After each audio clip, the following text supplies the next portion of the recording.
Quando uma pessoa escolhe o que é necessário para o seu dia a dia, em geral não para pensar em toda a história do conhecimento humano que se esconde de alguma forma naqueles produtos. Quantas coisas precisaram ser descobertas, inventadas, estudadas e testadas até que a humanidade acumulasse conhecimento bastante para, entre outras coisas, produzir álcool na forma de gel.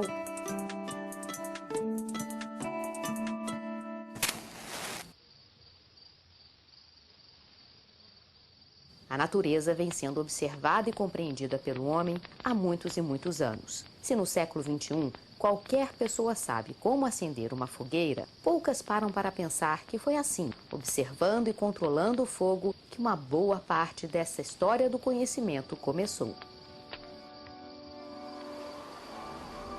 Essa história começa há milhares de anos, perdida em algum lugar do nosso passado. Deve ter sido em torno das primeiras fogueiras que o homem parou para refletir.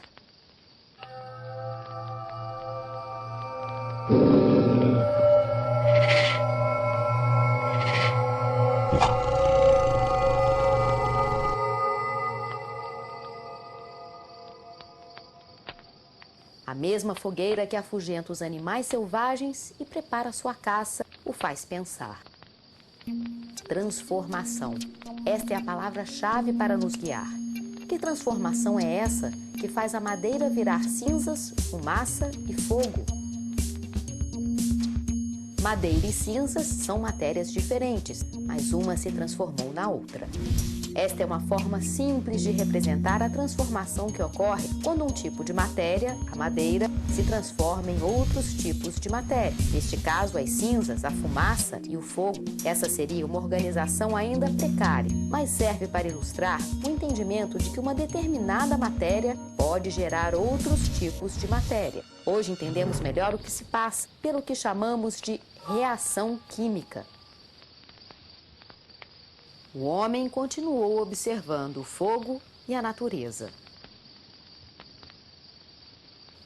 Ele observou que quando certas pedras estavam presentes na sua fogueira, ele obtinha um outro tipo de material, o cobre. O mesmo cobre que ele descobria livre na natureza poderia também ser obtido se ele encontrasse as pedras certas e a melhor maneira de queimá-las. Com ele era possível fazer peças e ornamentos.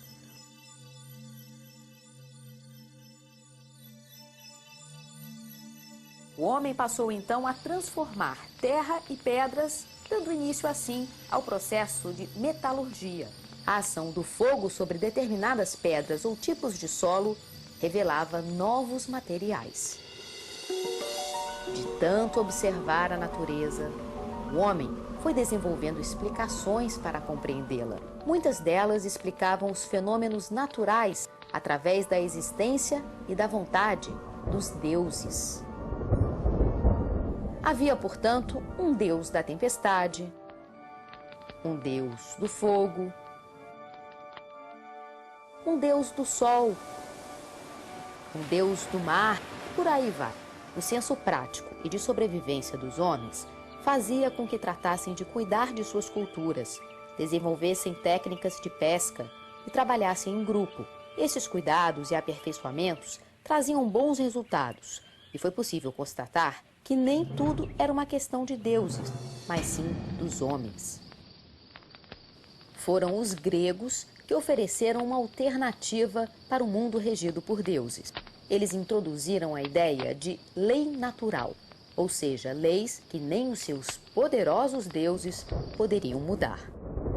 A partir deles, muitos fenômenos passaram a ser considerados naturais e não divinos, porque não ocorriam em função da ira ou da simpatia de deuses, e sim por meio de leis que o homem começou a entender e compartilhar. Tales de Mileto, o primeiro filósofo de que temos conhecimento, é personagem importante para a consagração desse novo olhar. A partir de dados conseguidos com os antigos astrônomos da Babilônia, ele anuncia com precisão e antecedência o eclipse solar de 25 de maio de 583 a.C. Outros filósofos gregos, também curiosos sobre a natureza das coisas, procuraram entender mais sobre a origem e a natureza do homem e do mundo. Somando o modo de pensar de Tales com suas próprias observações, elaboraram várias explicações para entender do que as coisas são feitas. Ou melhor, tentaram compreender, entre outras coisas, o que hoje chamamos de matéria.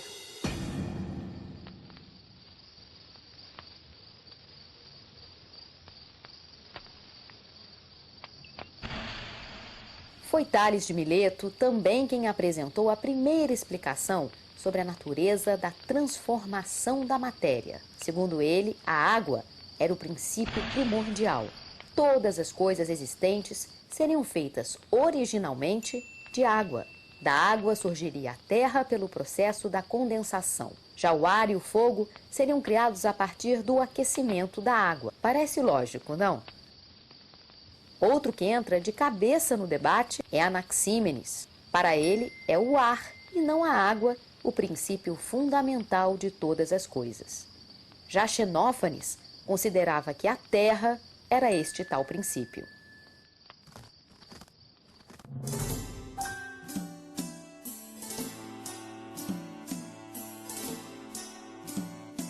O resultado mais importante dessa discussão foi o conceito de que havia um princípio do qual todas as outras coisas eram feitas e que, de alguma forma, as transformações observadas na natureza envolviam estes princípios e também que as diferentes formas de matéria são resultado de diferentes combinações entre eles.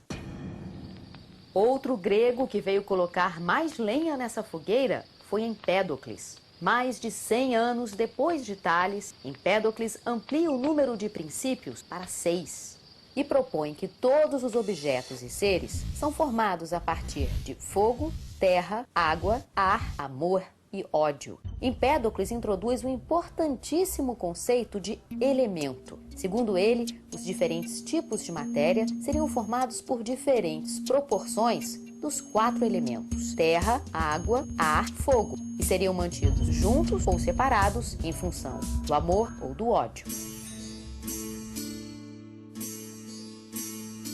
Nem todos os filósofos gregos se satisfizeram com essa teoria e mantiveram suas reflexões e observações para evoluir daquela ideia. Quase 100 anos depois, Aristóteles aparece para refinar o modelo apontado por Empédocles. Aristóteles propôs que havia um substrato, a prima mater, e 4 qualidades: quente, seco, frio e úmido.